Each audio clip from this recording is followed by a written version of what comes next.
We're 6 months into a new era in American politics. The Biden administration is still treating government like a graduate seminar. And the American people are still wondering when their president is going to stop catering to the radical left and start doing his job.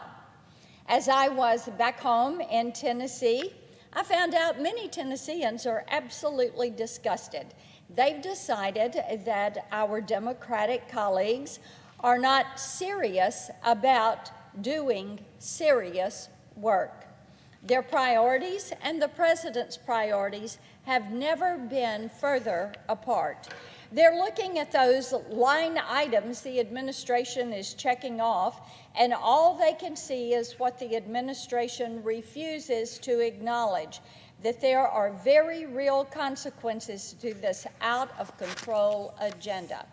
When President Biden killed the Keystone XL pipeline, Tennesseans did not cheer. All they saw on the horizon were higher gas prices and a vulnerable fuel supply chain. Not 4 months after Biden signed the executive order, the Colonial Pipeline hack showed us what can happen when something interrupts the supply chain.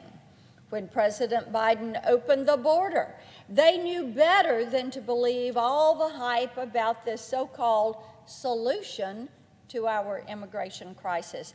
And their instincts were spot on. Now the chaos tearing apart communities in the American Southwest is bleeding into communities in Tennessee.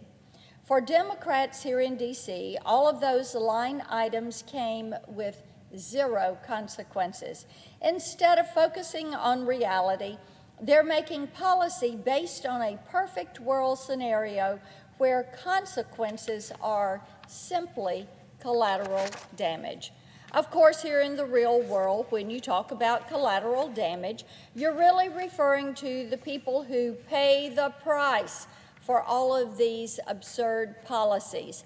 You know, we read a lot in the news these days about what a struggle it is for the Senate majority to get their bills to the president's desk. Madam President, no struggle over legislation or pay-fors will ever compare to what you're putting the average American through. If we want to talk about pay-fors, let's talk about how Americans are supposed to pay for gas to get to and from work. What happens when they just can't afford it anymore? Inflation is already taking a toll on the average family's ability to pay for their weekly groceries. Supply chain problems have made concerns over paying for raw materials like lumber obsolete. There's nothing to pay for. The American people have lost so many simple things that used to be not easy but manageable, but now when they ask Washington to shape up and give them a break, all they get in return is the assurance that struggle and loss is all part of the plan. It's July, and we still haven't seen a reasonable infrastructure proposal. No, instead, what we have is a truly insulting two-bill scheme that Senate Democrats concocted in lieu of a mandate for their radical environmental agenda. What will the American people get from this scheme?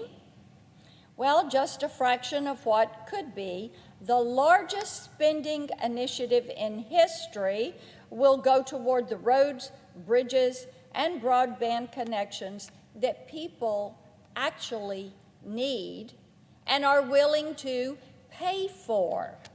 If Democrats want the more radical line items, they'll have to force it through by abusing the reconciliation process. In a sane world, this wouldn't even be a choice. They wouldn't do it because Democrats know that the kind of spending they're talking about will exacerbate inflation and increase the deficit.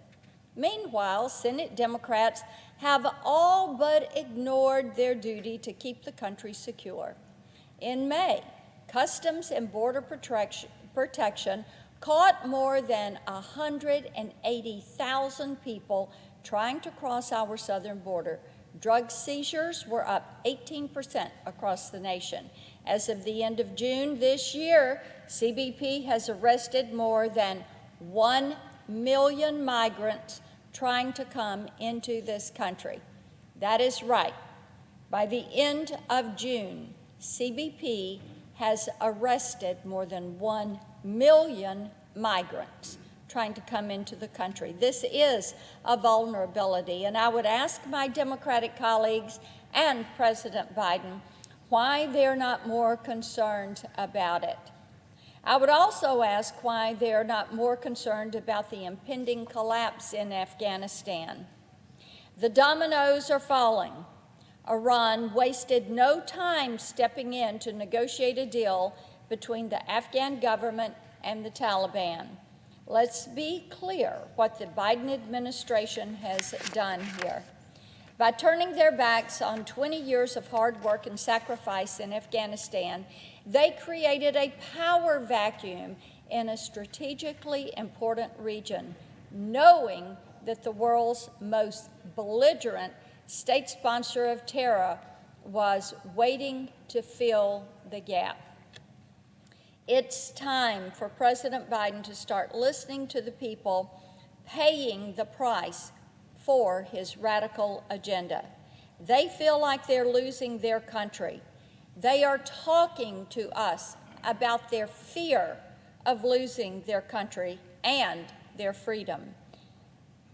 They're out of time, and I'll tell you what, they're about to be out of patience.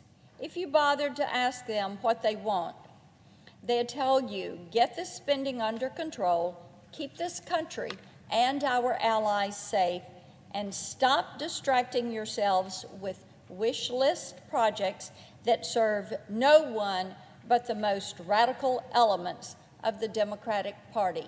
They are not willing to pay for that wish list. I yield the floor.